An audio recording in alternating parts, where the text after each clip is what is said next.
Hi friends, இப்போ நம்ம பார்க்க போகிறது இந்தியன் பாலிட்டியில் தேர்தல் பற்றி நமக்கு ப்ரீவியஸ் இயராக என்னென்ன கொஸ்டின்ஸ் கேட்டாங்களோ அதை இப்போ நம்ம பார்க்கலாம். நாட்டில் சுதந்திரமான மற்றும் முறையான தேர்தல் நடத்துவதற்கு சுதந்திரமான தேர்தல் ஆணையம் வேண்டும் என வலியுறுத்தும் சட்ட விதி கீழ்கண்டவற்றுள் எது அப்படின்னு கேட்டிருக்காங்க. விதி 324. தேர்தல் பற்றி சொல்லக்கூடிய விதிகள் என்ன அப்படின்னா, விதி பகுதி 15 இருக்குது. தேர்தல் பற்றி எதில் சொல்கிறாங்க? பகுதி 15 விதிகள் 324லிருந்து 329 வரைக்கும் சொல்லியிருக்காங்க. பகுதி 15 விதி 324லிருந்து 329 வரைக்கும் தேர்தல் பற்றி குறிப்பிடப்பட்டிருக்கு. நமக்கு என்ன கேட்டிருக்காங்க? நாட்டில் சுதந்திரமான மற்றும் முறையான தேர்தல் நடத்துவதற்கு சுதந்திரமான தேர்தல் ஆணையம் வேண்டும் என்று வலியுறுத்தும் சட்ட விதி எதில் கூறப்பட்டுள்ளது அப்படின்னா, விதி 324 முதல் விதி. நிர்வாச்சன் சதன் என்பது என்ன அப்படின்னா, தலைமை தேர்தல் ஆணையம். நிர்வாச்சன் சதன் அப்படின்னா தலைமை தேர்தல் ஆணையம். இந்திய தேர்தல் ஆணையத்திடம் பதிவுரிமை பெற்ற அரசியல் கட்சி என்னும் அங்கீகாரத்தை பெறுவதற்காக ஒவ்வொரு அரசியல் கட்சியும் கட்சியின் அனைத்து மட்ட பொறுப்பாளர்களுக்கான தேர்தலை தொடர்ச்சியாக தவறாமல் குறைந்தது எத்தனை ஆண்டுகளுக்கு ஒரு முறை நடத்த வேண்டும் அப்படின்னா 4 ஆண்டுகள். இந்திய தேர்தல் ஆணையத்திடம் பதிவுரிமை பெற்ற ஒரு அரசியல் கட்சி என்னும் அங்கீகாரத்தை பெறுவதற்காக ஒவ்வொரு அரசியல் கட்சியும் கட்சியின் அனைத்து மட்ட பொறுப்பாளர்களுக்கான தேர்தலை தொடர்ச்சியாக தவறாமல் குறைந்தது எத்தனை ஆண்டுகளுக்கு ஒரு முறை நடத்தணும் அப்படின்னா 4 ஆண்டுகள். கீழ்காணும் விதிகளில் எந்த ஒன்று இந்திய அரசியல் அமைப்பு அடிப்படை கடமைகளின் வரிசையினை சார்ந்தது அல்ல அப்படின்னு சொல்லியிருக்காங்க. பொது தேர்தலில் வாக்களித்தல் அப்படிங்கிறது அடிப்படை கடமைகளில் வராது. அடிப்படை கடமைகளின் வரிசையை சார்ந்தது அல்லன்னு சொல்லியிருக்காங்க. பொது தேர்தல்களில் வாக்களித்தல் அப்படிங்கிறது அடிப்படை கடமை அல்ல. 1952ஆம் ஆண்டு நடைபெற்ற முதல் பொது தேர்தலில் வெற்றி பெற்ற பெண் வேட்பாளர்களின் எண்ணிக்கை 22. 1952 நடைபெற்ற முதல் பொது தேர்தலில் வெற்றி பெற்ற பெண் வேட்பாளர்களின் எண்ணிக்கை 22. இந்தியாவில் எத்தனை பாராளுமன்ற தொகுதியில் 17வது மக்களவைத் தேர்தல் நடைபெற்றது அப்படின்னா 542. இந்தியாவில் இதெல்லாம் ஓல்டு கொஸ்டின், அந்த தேர்தல் சமயத்தில் கேட்ட கொஸ்டின்.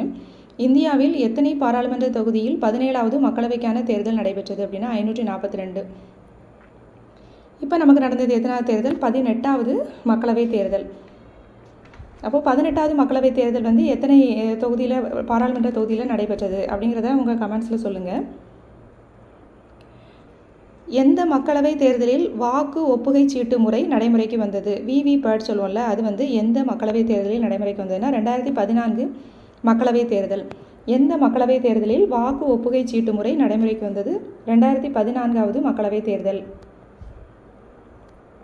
அடுத்து ஒரு பொறுத்துக கட்சி கொடுத்துருக்காங்க. அதனுடைய சின்னம் பிஜு ஜனதா தளம் கட்சி. அதோட சின்னம் என்ன அப்படின்னா சங்கு. பிஜு ஜனதா தளம் சங்கு.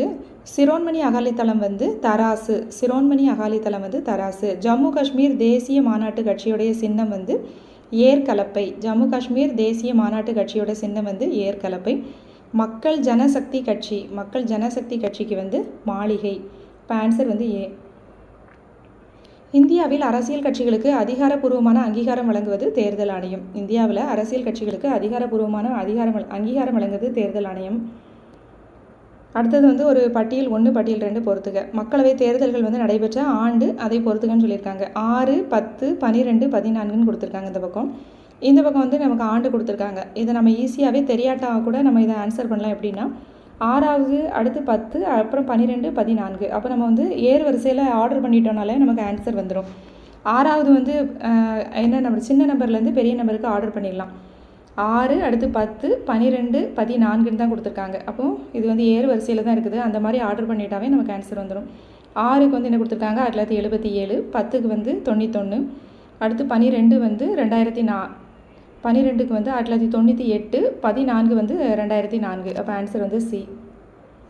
மணிப்பூரில் இரும்பு பெண்மணி இரோம் சர்மிளா 2017 மணிப்பூர் மாநில சட்டமன்ற தேர்தலில் பெற்ற வாக்குகளின் எண்ணிக்கை 90 வாக்குகள். மணிப்பூரின் பெண்மணி இரோம் சர்மிளா 2017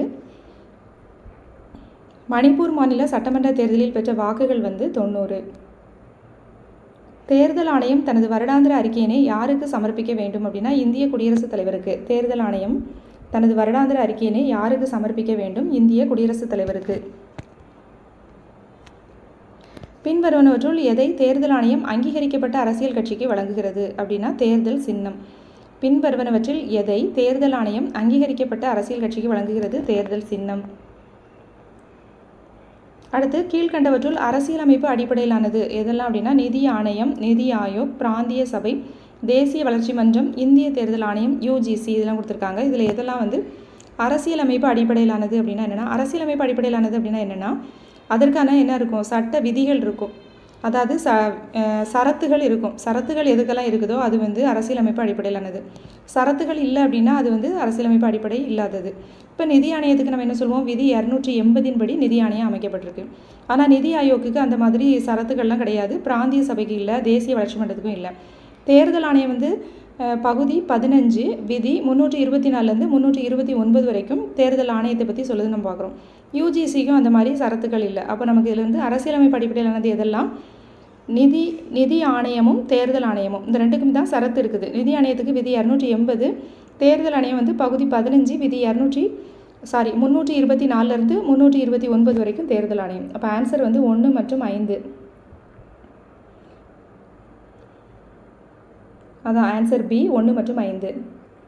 கட்சி தாவல் குறித்து முடிவெடுக்கும் அதிகாரம் உள்ளவர் யார் அப்படின்னா சம்பந்தப்பட்ட அவையின் தலைவர் அல்லது சபாநாயகர். அந்த அவையினுடைய ஸ்பீக்கர் தான் என்ன பண்ணுவார்னா கட்சி தாவல் குறித்து முடிவெடுப்பார். கட்சி தாவல் பற்றி எதில் சொல்லியிருக்காங்க, 52வது சட்ட திருத்தம் 1985, 52வது சட்ட திருத்தம் 10வது அட்டவணையில் வந்து கட்சி தாவல் பற்றி நமக்கு சொல்லியிருப்பாங்க. 10வது அட்டவணை 52வது சட்ட திருத்தம் 1985. தேசியவாத காங்கிரஸ் கட்சியில் தேர்தல் சின்னமான கடிகாரம் டேஷ் என்ற நேரம் காட்டி நிற்கும். 10:10 என்று நேரம் காட்டி நிற்கும். தேசியவாத காங்கிரஸ் கட்சியில் தேர்தல் சின்னமான கடிகாரம் 10:10 என்ற நேரத்தை காட்டி நிற்கும். அடுத்தது, கீழே கொடுக்கப்பட்டுள்ள உயர் பதவி அலுவலர்களின் பட்டியலை கவனித்து அவர்கள் பதவியின் அடிப்படையிலான முன்னுரிமை படிநிலைகளை பட்டியலை கண்டறிக. முன்னுரிமை படிநிலை பட்டியலில் ஃபஸ்ட்டு யார் வருவா அப்படின்னா இந்திய தலைமை தேர்தல் ஆணையர் தான் ஃபஸ்ட்டு. அடுத்து பார்த்தோன்னா மக்களவை துணைத் தலைவர். ஃபஸ்ட்டு இந்திய தலைமை தேர்தல் ஆணையர், அடுத்து மக்களவை துணைத் தலைவர். அப்புறம் பார்த்தோன்னா மத்திய அமைச்சரவை செயலாளர். அப்புறம் தலைமை இராணுவ அதிகாரி. அப்புறம் தான் தலைமை இராணுவ அதிகாரி. அப்போ ஆன்சர் வந்து சி. 1951ஆம் ஆண்டு நடைபெற்ற முதல் இந்திய பொது தேர்தலில் போட்டியிட்ட கட்சிகள் எத்தனை அப்படின்னா 54 கட்சிகள். 1951ஆம் ஆண்டு நடைபெற்ற இந்திய பொது தேர்தலில் போட்டியிட்ட கட்சிகள் வந்து 54. ஒரு அரசியல் கட்சி தோற்றுவிக்கப்பட்ட எத்தனை நாட்களுக்குள் இந்திய தேர்தல் ஆணையத்திடம் பதிவுரிமை பெறுவதற்காக விண்ணப்பித்திருக்க வேண்டும் அப்படின்னா 30 நாட்கள். ஒரு அரசியல் கட்சி தோற்றுவிக்கப்பட்ட எத்தனை நாட்களுக்குள் இந்திய தேர்தல் ஆணையத்திடம் பதிவுரிமை பெறுவதற்கான விண்ணப்பிக்கணும்னா 1 மாதத்துக்குள்ளே விண்ணப்பிச்சிருக்கணும், 30 நாட்கள். தேர்தல் ஆணையம் எந்த ஆண்டிலிருந்து 3 அங்கத்தினர் அமைப்பானது அப்படின்னா 1993. தேர்தல் ஆணையம் எந்த ஆண்டிலிருந்து 3 அங்கத்தினர் அமைப்பானது அப்படின்னா 1993. அதாவது தேர்தல் ஆணையத்தின் எண்ணிக்கை, தேர்தல் ஆணையர்கள் இருக்காங்கல்ல அவங்களுடைய எண்ணிக்கையை தீர்மானிப்பவர் யார் அப்படின்னா குடியரசுத் தலைவர் தான். எப்படி இருந்துச்சு அப்படின்னா 1950லேருந்து 1989 வரைக்கும் ஒரே ஒரு தலைமை தேர்தல் ஆணையர் தான் இருந்தார். அதாவது தேர்தல் 1951 நடந்ததில் அப்போ இருந்து 1989 வரைக்குமே எப்படி இருந்தது அப்படின்னா ஒரு தலைமை தேர்தல் ஆணையர் தான் இருந்தாங்க. அப்புறம் 1989 என்ன பண்ணாங்க அப்படின்னா 2 தேர்தல் ஆணையர்கள் என்ன பண்ணாங்க, குடியரசுத் தலைவரால் நியமிக்கப்பட்டனர். 1989 2 தலைமை தேர்தல் ஆணையர்கள் வந்து எக்ஸ்ட்ராவாக நியமிக்கிறாங்க. அப்புறமா என்ன பண்ணிட்டாங்க அப்படின்னா 1990 நீக்கப்பட்டு மீண்டும் ஒரு தலைமை தேர்தல் ஆணையர் மட்டும் இருக்கிற மாதிரி கொண்டு வந்துட்டாங்க. 89 2 பேர் கொண்டு வராங்க. அப்புறம் 90 என்ன பண்ணிட்டாங்கன்னா அதை நீக்கிட்டு மறுபடியும் ஒரே ஒருத்தர் தலைமை தேர்தல் ஆணையராக இருக்கிற மாதிரி கொண்டு வந்துட்டாங்க. அதுக்கப்புறம் என்ன பண்ணிட்டாங்கன்னா 1993 மீண்டும் 2 தேர்தல் ஆணையர்கள் குடியரசுத் தலைவரால் நியமிக்கப்பட்டார். மீண்டும் என்ன பண்ணிட்டாங்க அப்படின்னா 1993 மீண்டும் அது என்ன ஆச்சுன்னா 3 அங்கத்தினர் அமைப்பானது, கூடுதலாக 2 பேர் வந்து நியமிக்கப்பட்டாங்க. இப்போ தற்போது எப்படி இருக்காங்க, ஒரு தலைமை தேர்தல் ஆணையர் ப்ளஸ் 2 தேர்தல் ஆணையர்கள் இந்த மாதிரி தான் இருக்கிறாங்க. ஒரு தலைமை தேர்தல் ஆணையரும் ப்ளஸ் 2 எக்ஸ்ட்ரா தேர்தல் ஆணையர்களும் இருப்பாங்க. 1952ஆம் ஆண்டு நடைபெற்ற நாடாளுமன்ற தேர்தலில் காமராஜர் தேர்ந்தெடுக்கப்பட்ட தொகுதி எது அப்படின்னா ஸ்ரீவில்லிபுத்தூர். 1952 நடைபெற்ற நாடாளுமன்ற தேர்தலில் காமராஜர் தேர்ந்தெடுக்கப்பட்ட தொகுதி வந்து ஸ்ரீவில்லிபுத்தூர். தேர்தல் செலவினங்களை பற்றிய சட்ட விதிமுறைகளை கூறுவது மக்கள் பிரதிநிதித்துவ சட்டம் 1951 பிரிவு 67. தேர்தல் செலவினங்களை பற்றிய சட்ட விதிமுறைகளை கூறுவது மக்கள் பிரதிநிதித்துவ சட்டம் 1951 பிரிவு 67. அடுத்து பார்த்தோம் அப்படின்னா ஒரு பொறுத்துக, அதாவது கட்சியும் சின்னமும் கொடுத்துருக்காங்க. பின்வருவனவற்றுள் எந்த இணைகள் சரியாக பொருத்தப்பட்டுள்ளன? அகில இந்திய திரிணாமுல் காங்கிரஸ் அதனுடைய சின்னம் பார்த்தோன்னா இரு பூக்கள் மற்றும் புற்கள். தேசியவாத காங்கிரஸ் கட்சிக்கு வந்து கடிகாரம். தெலுங்கானா ராஷ்ட்ரிய சமிதிக்கு வந்து காரு. அஸ்ஸாம் கன பரிஷத்துக்கு வந்து யானை, சின்னம் வந்து யானை. இங்கே வந்து பூட்டு மற்றும் சாவி கொடுத்துருக்காங்க, இது தவறு. அஸ்ஸாம் கன பரிஷத்துக்கு வந்து யானை. அப்போ இங்கே என்ன கேட்டிருக்காங்க? கீழ்கண்டவற்றுள் எத்தனை இணைகள் சரியாக பொருத்தப்பட்டுள்ளன? 3 இணைகள் சரியாக பொருத்தப்பட்டுள்ளன. அப்போ ஆன்சர் வந்து சி.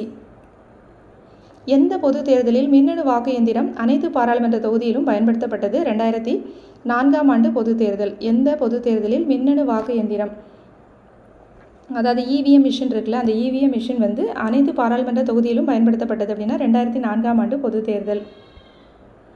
இந்த தேர்தல் பற்றி நமக்கு எந்த புக்கில் இருக்குது அப்படின்னா 11th பாலிட்டியில் இந்த தலைப்பு இருக்குது. அலகு 11ல் தேர்தல் மற்றும் பிரதிநிதித்துவம் அப்படிங்கிற டாப்பிக்கே இருக்குது நமக்கு. தமிழக மக்கள் 39 நாடாளுமன்ற உறுப்பினர்களை தேர்ந்தெடுத்து மக்களவைக்கு அனுப்புகின்றாங்க. தமிழக மக்கள் என்ன பண்ணுறாங்க? 39 நாடாளுமன்ற உறுப்பினர்களை தேர்ந்தெடுத்து மக்களவைக்கு அனுப்புகின்றனர்.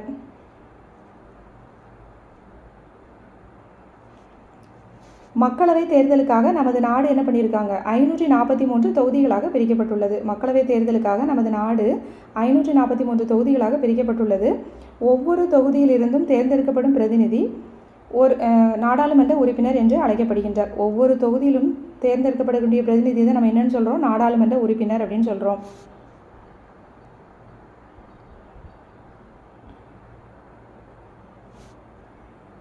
அறுபத்தி 1வது சட்ட திருத்தம் எப்போ வந்து இப்போ வயசு வந்து 21லிருந்து 18ஆக குறைச்சாங்க அப்படின்னா 61வது அரசியலமைப்பு சட்ட திருத்தம் 1988 மூலமாக வாக்களிக்கும் வயது 21லிருந்து 18ஆக குறைக்கப்பட்டது. 61வது அரசியலமைப்பு சட்ட திருத்தம் 1988 மூலமாக வாக்களிக்கும் வயது வந்து 21லிருந்து 18ஆக குறைக்கப்பட்டது. இது வந்து ராஜீவ் காந்தியோட ஆட்சியில் தான் வந்து குறைச்சாங்க. ராஜீவ் காந்தி ஆட்சியில் தான் இந்த சட்டம் வந்து கொண்டு வந்தாங்க. 61வது அரசியலமைப்பு சட்ட திருத்தம் 1988 மூலமாக வாக்களிக்கும் வயது 21லிருந்து 18ஆக குறைக்கப்பட்டது. அப்புறம் பார்த்தோம் அப்படின்னா 1989ஆம் ஆண்டு மின்னணு வாக்குப்பதிவு எந்திரங்கள் தேர்தலில் பயன்படுத்தும் வகையில் அம்சங்கள் ஏற்படுத்தப்பட்டன. 1989 தான் மின்னணு வாக்குப்பதிவு எந்திரங்களை வந்து தேர்தலில் பயன்படுத்தும் வகையில் வந்து அம்சங்கள் ஏற்படுத்தப்பட்டன.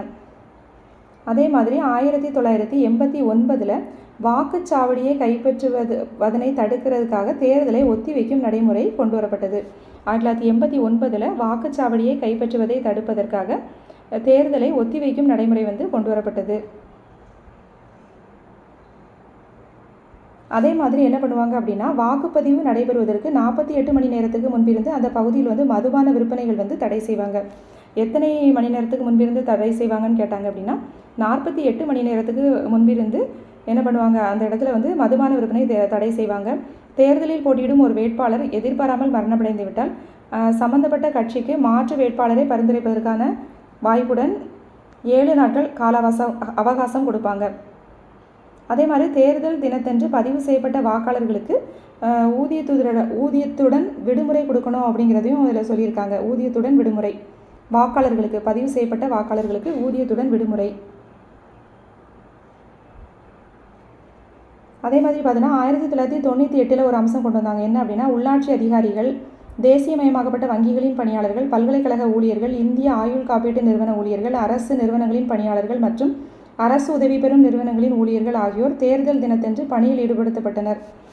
தேர்தல் பணி செய்கிறாங்கல்ல, அது வந்து எப்போ கொண்டு வந்தாங்க அப்படின்னா 1998ஆம் ஆண்டு கொண்டு வந்தாங்க. தேர்தல் பணி செய்வதற்காக ஆசிரியர்கள், அரசு ஊழியர்கள், உள்ளாட்சி அமைப்பு பணியாளர்கள், அது மாதிரி பேங்க்கில் வேலை செய்கிறவங்க, அதே மாதிரி இன்சூரன்ஸ் கம்பெனியில் வேலை செய்கிறவங்க, பொதுத்துறை நிறுவனங்களே இருக்க எல்லாருமே வந்து அரசு உதவி பெறும் நிறுவனங்களின் ஊழியர்கள் எல்லாருமே வந்து தேர்தல் பணியில் ஈடுபடுத்தப்படணும் அப்படிங்கிறது எப்போ கொண்டு வந்தாங்க அப்படின்னா 1998. அதே மாதிரி தபால் வாக்கு எப்போ கொண்டு வந்தாங்க அப்படின்னா 1999ஆம் ஆண்டு தபால் வாக்கு வந்து கொண்டு வந்தாங்க. தபால் வாக்களிப்பு கொண்டு வரப்பட்டது.